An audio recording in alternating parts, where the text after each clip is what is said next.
Hello everyone, welcome back to the channel. So today I'm going to tell you how to accept terms and condition on iPhone.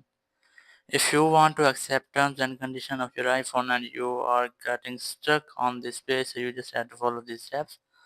First, you have to open your phone settings, and here you have to check if your phone is updated or not.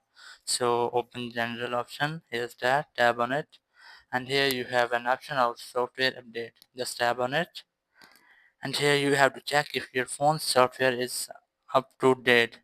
As you can see, my phone software is up to date, but I am unable to agree these terms and conditions. So here the second option is that you just have to turn off your phone and then power it on again. So I'm going to do this. Just scroll down, and here you'll get an option of power. Just keep a long press on it, and now you just have to slide this icon to right to power off your phone, just like this.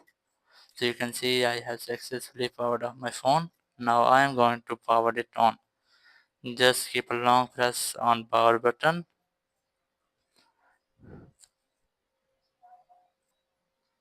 and then your phone will be powered on. And after this, you will be able to accept terms and conditions on your iPhone. Thank you very much for watching the video. Until next video, bye bye.